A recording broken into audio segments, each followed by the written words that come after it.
Hi, I'm James Brooks, a reporter with the Anchorage Daily News. Alaska has a new election system this year, and you probably have some questions about it. Here's how it works. First things first, all candidates for each race must enter by June 1st. And this time around, governor and lieutenant governor run as a single team. After everyone's signed up, the next step is the primary election on August 16th. In the past, you might have been asked which ballot you want when you go into the polling place.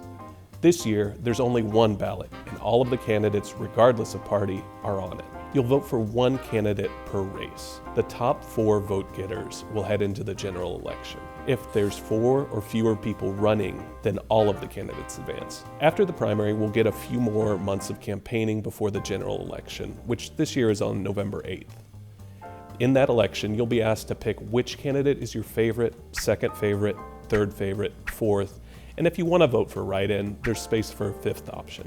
You'll be voting for all of the races this way. Governor, State House and Senate, Congress. This will be the first time Alaskans are voting like this, using a system called ranked choice voting. Here's what the ballot looks like. Let's talk about how to mark it. Imagine elk, polar bear, penguin, and owl are running for office. You prefer elk, and you're definitely anti-penguin. She doesn't even go here.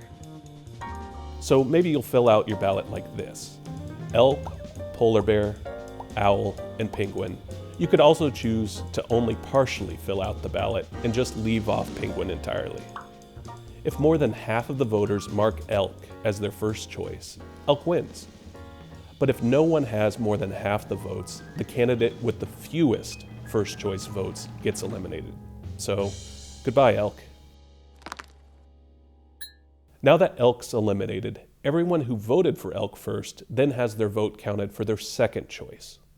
So if you voted for elk first, then polar bear, owl, and penguin, now your ballot goes to polar bear first, owl, then penguin.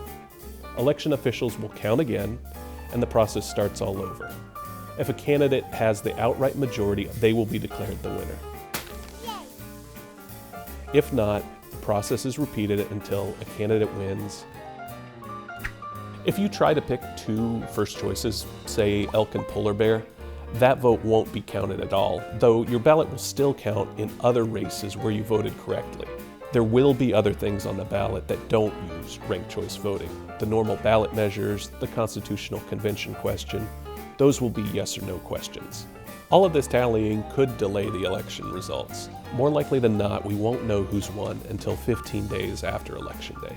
And even then, there still might be some doubt, because in Maine, when ranked choice voting was used for the first time, a losing candidate sued, arguing that the new law was implemented unconstitutionally. The same thing could happen here, and that would delay the results. So if you have any more questions about this, drop us a line. You can read more about how we got here at ktoo.org and adn.com.